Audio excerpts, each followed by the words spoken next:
Hello there, everybody. Welcome back to Circling Seattle Sports. Of course, as always, I'm your host here with you, Charles Hamaker. Today, we're back with the game reactions. I know at the beginning I was like, oh, we'll see how many of the 82 in the regular season we can do. And then life. Crazy, right? Anyway, we come back to a good game, thankfully. The Kraken defeat the Colorado Avalanche on the road at Ball Arena in the first game at Ball Arena since the Kraken defeated the Avalanche in Game 7 of their Round 1 Stanley Cup playoffs matchup last spring in a wild game. And that game and this game have some similarities in them. We'll go over that in a minute. But overall, a pretty wild game. I mean, coming off of we had to preface some things.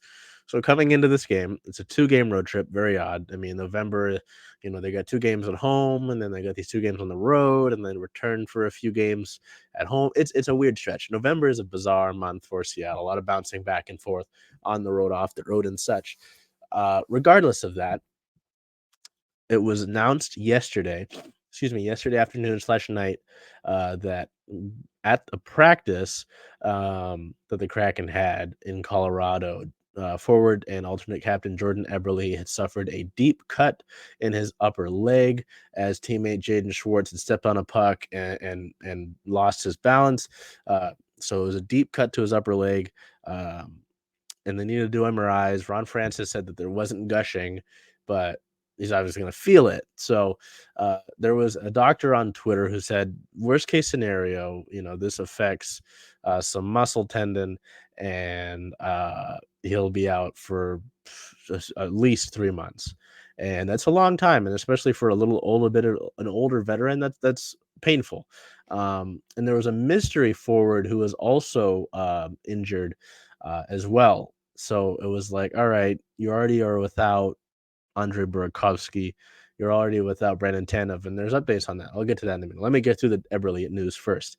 Um, excuse me. So I was like, okay, things are just piling up here. This is not great. Um, the team calls up forward Shane Wright and Ryan Winterton. Now, have been really high on Winterton. He's a very skilled forward. He's got a nice game. He had just started to pick up in the AHL level, but my overall thoughts, and had been shared amongst some of the press corps with that cover the Kraken, is that it's too early for these guys. These guys, maybe next year they got to develop, and it was going to be a big year for them down in the AHL, and it's still going to be a big year for them depending on how long they're going to be needed up here. To develop and to really hone their skills down with the Firebirds, which is a great environment, with the head coaching staff of Dan Bilesma, Jessica Campbell. There's a great coaching staff down in Coachella Valley. It's not at all a bad thing to be down there and to develop your skills, especially since Shane Wright is 19, Winterton's only 20. Not a bad thing at all. They've got a lot of talent down there. But they come in tonight, and we'll get to that. But yeah, so that happens. The mystery forward is revealed as Pierre-Edouard Bellemare. Bellemare has been blocking shots all season long. A few of the ones that he blocked, though, in Arizona in the shootout loss against the Coyotes might have roughed him up a little bit more than normal, and so he was not active for this game as well. So you're already without, the other the two forwards of Burakovsky and Tanev. They're obviously injured. They're on IR.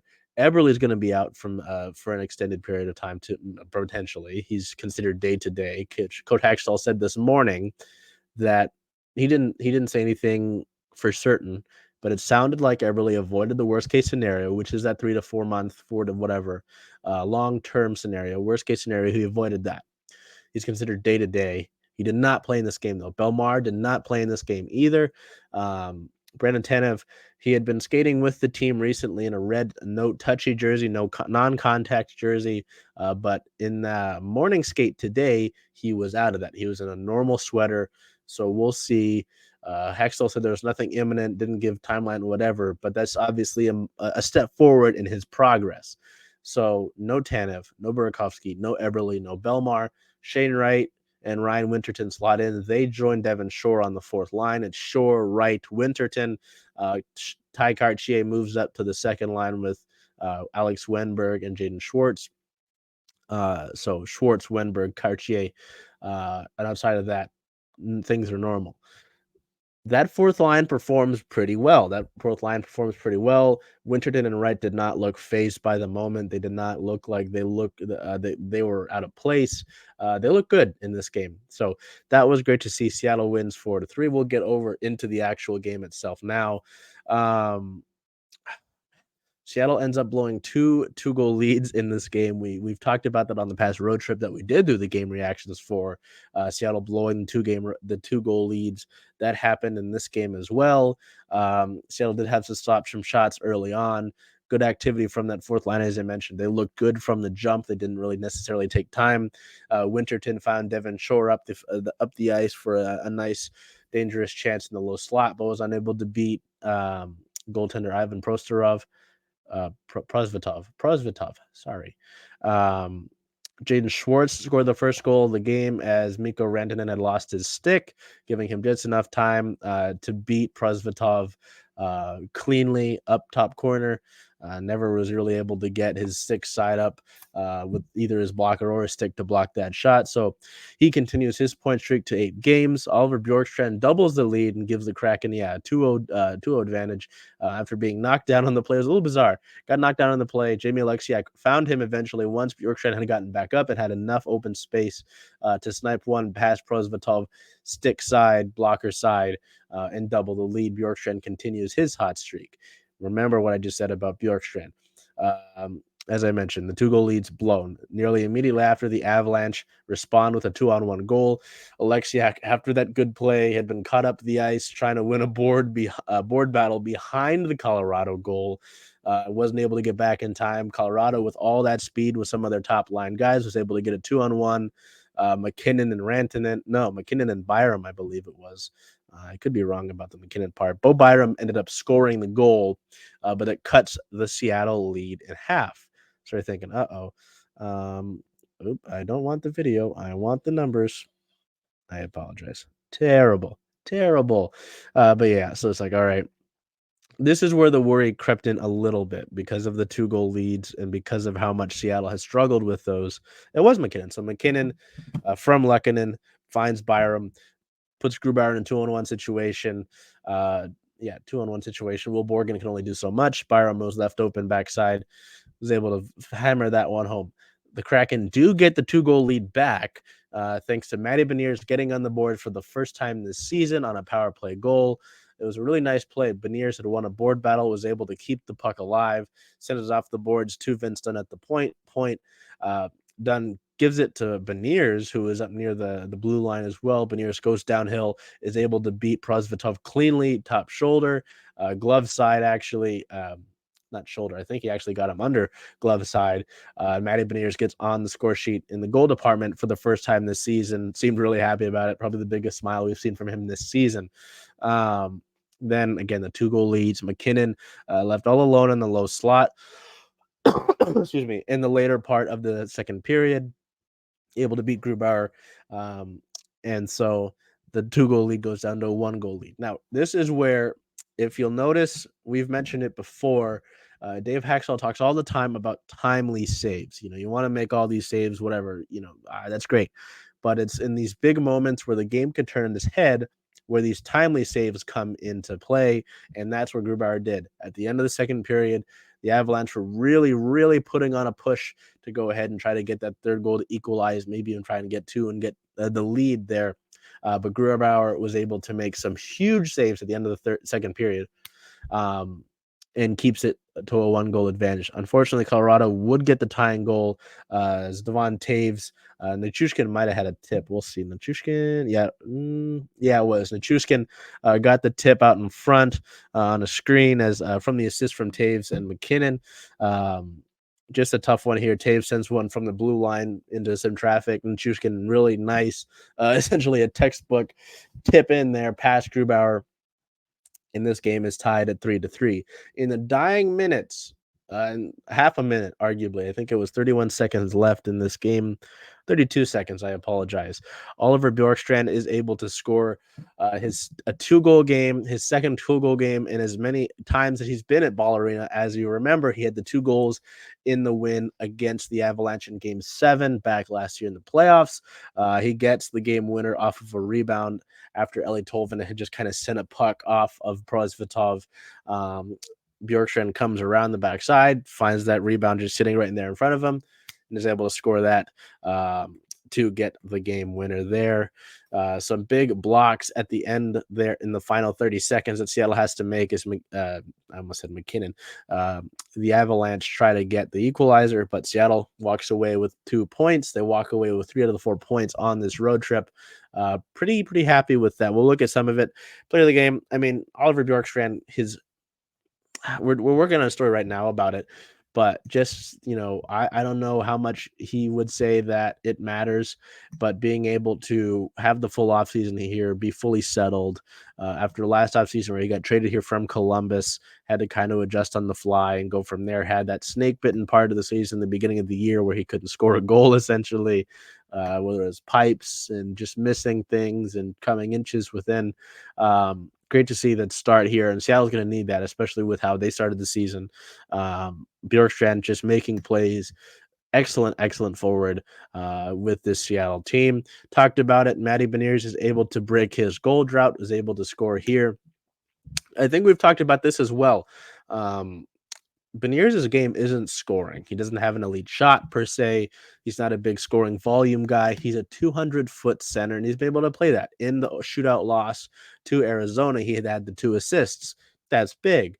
Even in this game here, he had some plays where he was in the right spot, just wasn't making the right play. He's able to get the shot here. It's funny, it was mentioned, Matty Beniers had the shot that he scored on that power play goal. I believe actually with that power play goal, Seattle scored on the power play in the past 5 games. I'll get that double checked.